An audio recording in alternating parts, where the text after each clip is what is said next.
Hello, this is Dr. Harriet Fraad with Capitalism Hits Home, a show about the intersection of our economic, political, social, and personal lives. Today, I have the honor and privilege of including in our show Richard Wolff of Economic Update. Before I begin, you should know that this show is produced by Democracy at Work, a small, donor-funded media network that brings you programs that you will not get elsewhere, that brings you in-depth analyses, which I hope you will learn from and share. Please help support our work.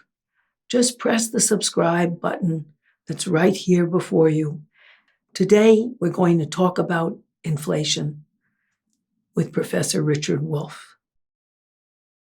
Thank you, Dr. Fraad. I talk about inflation as one of the key economic realities shaping all of our lives on an hour-by-hour, day-by-day basis. It's one of the key things happening to us as we live in this period of time. The inflation here in the United States has been going on now for a good 2 years. And if you put the numbers together, and I try to do this in a way that lets us think about what it means basically that since the pandemic began, that we all have been living through, prices have gone up between 16 and 17%. So roughly speaking, if you had no change in your expenses since the pandemic, and that's almost untrue for everybody, because the pandemic affected us in many ways that affected our expenditures. But if you didn't, just think about it for a moment, you would have had to have an increase in your income by about a fifth, 20%, just to stay even, just to be able to afford as much now as you did back in early 2020 when the pandemic hit. And the vast majority of Americans have not had anything like that increase over that 2 years. The year 2020, 3 years. The year 2020, the year 2021, and now the just completed year 2022.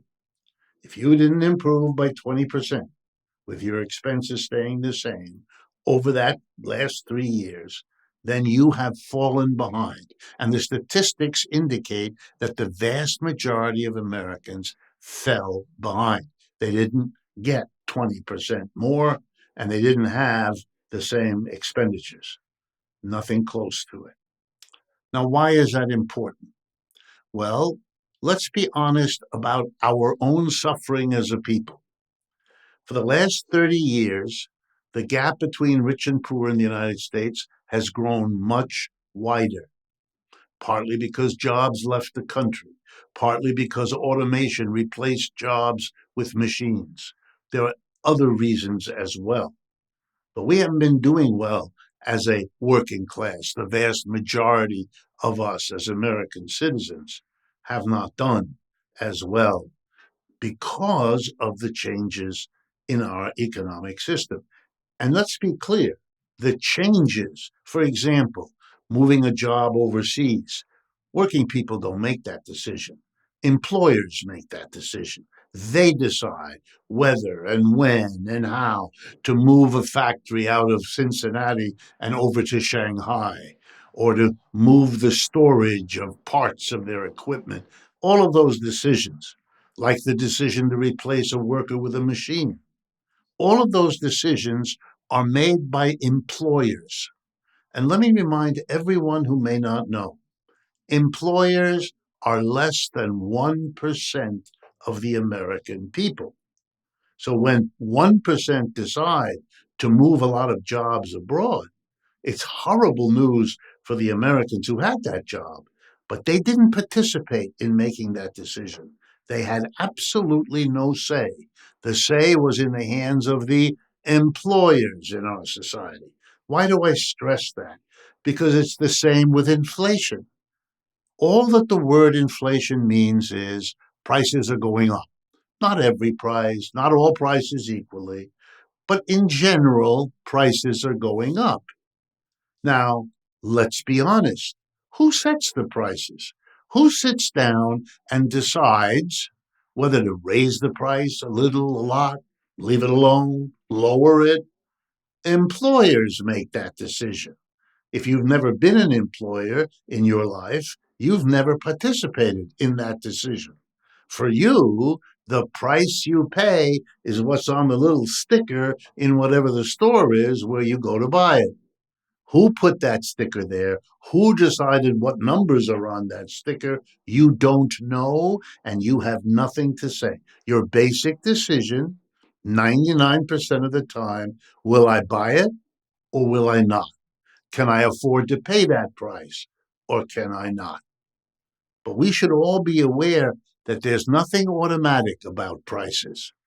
Businessmen and women, employers, are constantly thinking about the prices they charge, deciding to raise or lower them or leave them the same. So, an inflation of the sort we've had these last 2.5, 3 years, an inflation means that the bulk of the employers have decided they can raise prices.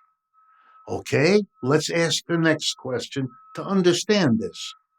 Why would businesses have decided? Why would employers have raised the price? Well, in a way, that's one of the easiest questions in the world to answer. Businesses decide pretty much all of the things they do based on the following idea. I'll do it if it improves my profits, and I won't do it if it doesn't, because I'm in business to make money. I'm successful if I earn profits that allow me to grow. I'm unsuccessful if I don't. And I want to be successful. I want my business to survive, to thrive. That's the mentality of the employer. That's the way the system works. It rewards the employers whose profits go up, and it punishes those whose profits don't. So the answer to why do they raise prices is, of course, because it's profitable. It means over the last 2 to 3 years, businesses have thought it would be profitable to raise prices. And I'm a professional economist, so I can tell you they were right. They have, in fact, made more profits by raising prices than they could have made any other way. And that's the key thing to understand, because the inflation will stop at some point when and if businesses decide they can make profits better some other way. There's nothing automatic about raising a price. Businesses often realize they made a mistake. Sometimes they raise a price, and so many people stop buying at the higher price that they realize they made a mistake. They bring the price back down. Okay, once again, let me stress employers, less than 1% of the population, decide whether and how much to raise prices. And over the last 2 to 3 years, they raised them. Well, what could working people do? Basically, two things: pay them the prices or not, afford it or not, and then maybe try to get your wages to go up so you have more money to pay the higher prices for milk, eggs, cheese, socks, hats, or everything else that we buy. So let's take a look. How did workers do over the last 2 to 3 years in terms of raising their wages? Well, the answer is nowhere near enough to keep up with prices. Roughly speaking, over the last 2 to 3 years, wages have gone up half as much as prices. Well, you don't need a PhD to understand. If your wages go up by 5%, but everything you have to buy goes up by 10%, you're behind. You're doing less well after your 5% raise in wages than you were doing before, because you can't buy as much with only 5% increase as you could before, because the prices have all gone up 10%. That's the bind that the American working class finds itself in right now. as we're talking. So let me go over this key point. Over the last 30 years, the gap between rich and poor has grown much wider in the United States. As good jobs left the country, as good jobs were replaced by machines, less of us working in manufacture, more of us working in service, lower paid jobs. We've suffered slowly, steadily, 30 to 40 years. But then we got hit with a real 1, 2, 3 punch. We got a crash, the crash of 2020. We got the pandemic that killed over 1 million Americans in a very short time. And then we got the inflation that we're talking about. And now we have the government raising interest rates, which hurts us again, makes our credit card more expensive, makes our monthly payments for our automobiles more expensive, makes our college loan more expensive. We're being hit with higher interest rates, explained to us as the antidote to the higher prices, but the mass of people are screwed by all of this, hurt and damaged. The American working class has been victimized in this country for the last 40 years, and in the last 3 years, really heavily. If you want my own humble opinion about why there is anger and bitterness and political strife and many of the other immediate things that Dr. Fraad is about to discuss, well, the inflation is a major part of the kind of really excess pressure that has been put on the American people, the majority. But always let's remember, it's been good news for the 1%, for the employer class. They've made out like bandits. Not only before the pandemic hit, but even after the pandemic hit, when we told each other we're all struggling to get through this, we're all human beings invaded by a virus, we're all alike in that way. Well, we weren't all alike. Some of us got even richer. The gap between rich and poor, amazingly, continued to grow over the last 3 years, and the inflation was a crucial part. That's how it was done, by having the prices go up faster than the wages, by having the profits go up. Let's remember a basic law of economics. Goods and services that are produced generate an income for workers and for employers, for employees and employers. We have a name for the income produced for employees, wages and salaries. And we have a name for the income produced for the owners and the operators, the employers. It's called profit. Profits went up by a lot, wages and salaries by less than half. There's no mystery to why inequality got worse in the United States and why so many people are having so much difficulty getting through the daily needs of their lives. It's not good or healthy for you to imagine that this is your fault, that somehow your decisions of what to do in your life, what career to have, what jobs to learn, what skills to develop, or you were in the wrong place at the wrong time, in the wrong part. Don't do that to yourself. We are all together victims of an economic system that works really well for a tiny minority at the top and very badly for all the rest of us.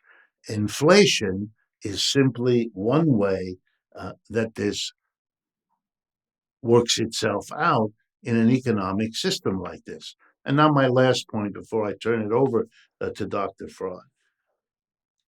It is sometimes said by people who don't want you to understand what I've just tried to get across, that somehow the inflation is a mysterious phenomena that descends down on us, like a bad storm. I mean, you're not going to shake your fist at the sky because there's too much water or too little or too much rain or too little snow or whatever. And so we're supposed to kind of think of inflation as this thing that happens that we then have to protect ourselves about. No, no, no, no, no. And inflation isn't like that. Let me give you as an example that we could control inflation. When this began, this inflation, it was about 2 years ago that it really got going. We could have had a government that said, okay, this inflation is raising prices about twice as much as it's raising wages, as I've explained, and that's not fair. And that's particularly not fair in a country where the gap between rich and poor had become. So we're not going to permit that to happen. We're going to, here we go, freeze wages and prices. We're not allowed to go up. Let me give you an example of an American, may surprise you, who did that. It's August 15th, 1971. The president is Richard Nixon. A bad inflation is getting underway. He says we have to stop it. And here's what he does on the 15th of August, 1971. He gets on radio and television, says, hello, I'm your president. As of tomorrow morning, I have decided no one can raise a price, period. If any of you listening to me are employers, and of course, many were, if you raise the price after tomorrow at 8 o'clock, you will be arrested and you will be prosecuted and you will go to jail. Guess what? The inflation stopped on a dime. Turns out you don't have to allow an inflation to go ahead. Now, Mr. Nixon, being a conservative, also froze wages, so they couldn't go up. In a sense, that's why it's called a freeze. He froze it to prevent what was happening right now when no freeze was imposed. We may have had a Democrat rather than a Republican. We may have had a political party whose people sometimes call themselves progressive, but we didn't do progressive beyond what the conservative Nixon did. We didn't even do as a nation what the conservative Republican president did back then. So yeah, we can do all kinds of things. You know, if there's extra money around that allows businesses to raise prices because people have enough money to buy this stuff, they wouldn't do it otherwise. Then there's always a second option, isn't there? An employer can decide if he or she thinks there's people out there who can afford to pay more, to respond to the extra, we call it purchasing power. You can respond to the extra purchasing power by ordering more goods to bring into your store to sell to people. You have more money to spend? Good. I'll do better by selling you more things. I don't have to raise the price. The employer chooses to raise the price rather than to sell more stuff because it's more profitable to do that. That's all this is about. The profit earners wanting more. And if that happens at the expense of the rest of us, well, that's how the system works. What economists rarely discuss, and which is why this program is so important, is to look at what I've just described from the standpoint of the lived daily life of people who are forced to go through the economic experience that has been laid on us over the last 2 or 3 years. It wasn't inevitable. It could have been handled differently. It's extremely unfair. And now I turn it over to Dr. Fraad to explore what it has meant in the households of America, in the personal lives and the decisions all of us have made differently because we were struggling with this inflation imposed on us by the 1% of us that are employers. Thank you very much. I did note that $2 trillion was made by the top 1% during the pandemic. I saw that today. So certainly some people profited. I saw today a statistic that the top 1% own more than the bottom 90%. So, whoa. Anyway, one of the things we have to understand is that the mass of Americans who are suffering are just considered collateral damage, not to be counted. We are not to be counted. We are not considered. And this is supposed to be a government of the people, by the people, for the people. That's not happening.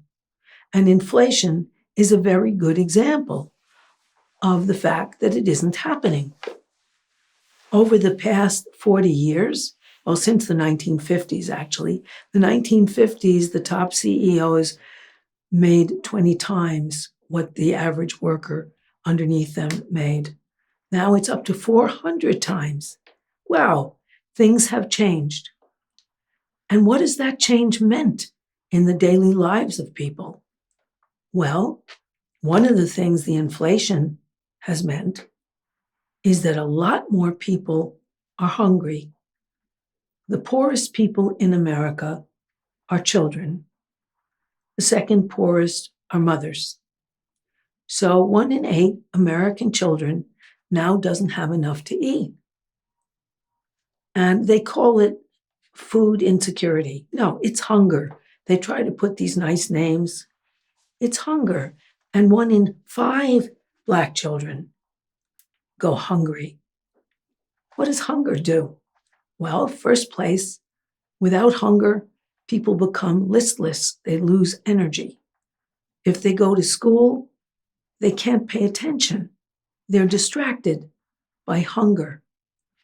A friend of mine who's a teacher, before she goes to class, she goes by the Pepperidge Farm store and gets day-old pastries, and she buys gallons of milk so that the kids in her class can pay attention because they've had a glass of milk and a pastry in the morning.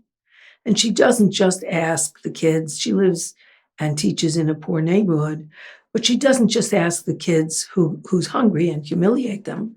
She buys enough for everybody. And some kids want seconds because they're really hungry. You need fuel to keep your body going.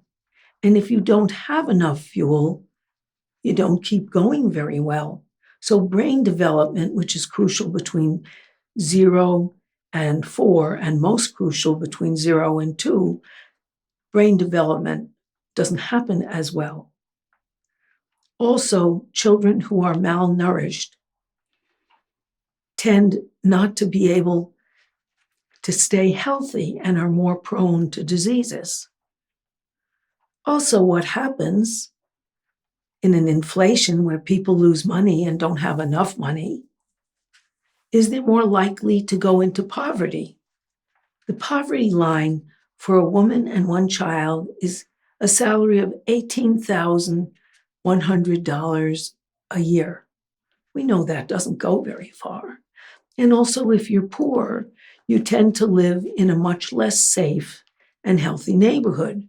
The incinerators are in the poorer neighborhoods who are not as well funded and not as well organized to fight back because they're so overwhelmed.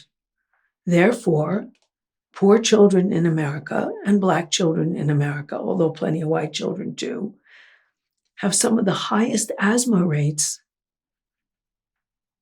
in the United States because poverty correlates to waste dumps and incinerators and poor housing. That also converts to less safety. So kids can't play outside and be safe, and fewer accessible safe parks with unsupervised, and supervised play areas. So children don't get enough exercise and people don't get enough fresh air. And these are all personal costs that aren't enumerated when we talk about inflation and what that means. In addition, America is a land of dollars. Kids who are home and whose parents have to work watch an inordinate amount of television where they see products being foisted on them. Whole programs are around children's toys. And also have advertisements for junk food for children. And junk food is a lot easier to prepare for exhausted parents who come home tired after work, whose kids can only eat junk food because they can't cook while the mother isn't home because it's too dangerous, and who are improperly nourished. I read a study where a child who is poor in Nigeria, who has a cup of lentils to eat every day, has as much nutrition as an American child sitting home and feeding himself or herself or themselves after school with Cheetos, Fritos, and Doritos. So you also have poor nutrition, which also leads to sickness, which also leads to stunted growth. All of these things together are collateral damage in our land of dollars. Then when kids go to school, starting in elementary school, they want very badly to be accepted. And one way to be accepted is to have the cool clothes. So I did a little review of sneakers, because sneakers are a greatly desired item. The average price for sneakers for elementary school kids, popular sneakers, $51. And kids are always growing, and their feet are always growing, and they're growing out of their sneakers. Middle school children who are still growing have an average cost of sneakers of $82. And they too are growing quickly. I remember in 6th grade, I grew 8 inches. Can you imagine the number of shoes I wore out? In high school, where it's particularly important to be cool, to be like the other kids who are in group, prices range from $55 to $605. $605 for the coolest, most elaborate sneakers. Well, what do you do if you're poor? Well, one of the things that kids do, which is happening frequently in New York City, is they're holding up other kids and stealing their sneakers, because that's the only way they can be cool and have the right sneakers and feel like they fit in at school. These are personal costs of inflation. And so that we really have to look twice. Even 2 adults, both working, and we have to bear in mind 42% of American kids are born outside of a marriage and a couple that's staying together. So single women with children are poor people, and children are the poorest people. But 2 adults working full-time at minimum wage can't afford an apartment in any city, state, or county that has 2 bedrooms. So if those 2 adults have a child, and they have to be in the same room. And that prices vary, and so do wages across this country, but no 2 people working full-time can afford a 2-bedroom apartment. And what does that mean? That means living crowded. That means getting on each other's nerves. That means fights. All of these things convert to sadness. I remember seeing that in the emergency room statistics, every time the unemployment goes up a notch, there's another notch in the number of babies that are shaken babies, which means that their parents are so frustrated and angry, usually the father, because he's stronger. They shake the babies so hard that their brains turn to jelly, or if it's not quite that hard, they're just blind or deaf. So that these are real personal effects of what happens with poverty or unemployment and inflation. Also, inflation can lead to eviction, because rents can go up and parents and people can't afford them. That means being on the street. If you're on the street, first of all, if you're on the street in New York City, Mayor Adams can bring the cops to take your belongings, burn your sleeping bag that has your few documents you need for employment, and make you stay in shelters. And people don't want to stay in shelters. Of the hundreds that Mayor Adams forced into shelters by destroying their camps, in New York City, only 3 remained in the shelters. Why? Because the shelters are congregate dwellings. Everybody's there in a bunk bed. You can get robbed. You can get raped. They're dangerous. They're dangerous for children. People feel safer on the street, especially in a settlement of homeless people where they may protect each other. Now, we're not talking about a tiny group of people here. The collateral damage of inflation and of the huge discrepancies between rich and poor mean that 65% of Americans are just on the edge. They don't have $500 to $1,000 in the worst emergency.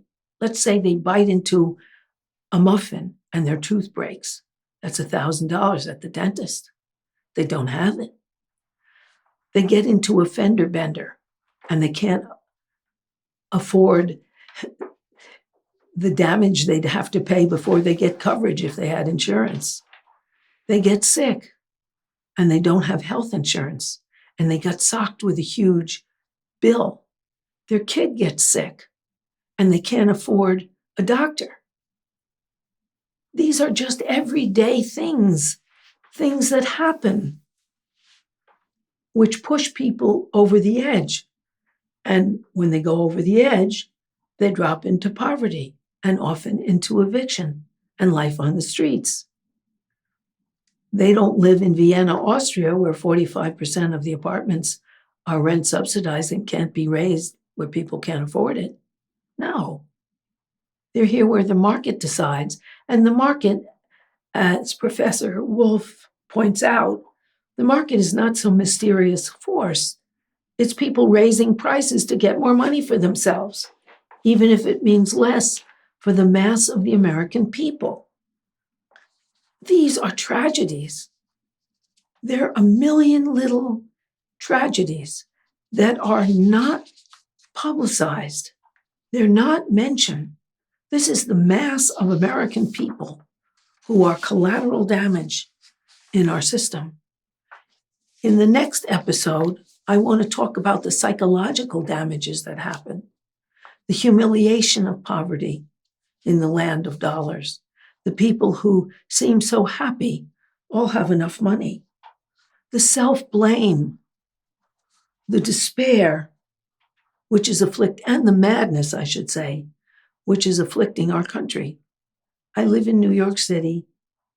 I can't take a walk without watching out on every block. Where's the person who's just lost it, who might attack me and is raving on the street? This is a tragedy, and it's a tragedy for the 90% of people, certainly and definitely for the 65% living on the edge, the razor edge, threatened by falling off. I will continue this as well as give a hopeful possibility, because it's important to have hope. Gramsci says that you need pessimism of the intellect, figuring out the problems, but optimism of the will. And I think optimism, looking forward to better times that you can make happen with your heart and soul. So I will continue this. Thank you so much, Professor Wolff. And our thanks to Democracy at Work that makes this program possible. Thank you very much. Goodbye for now. See you next time.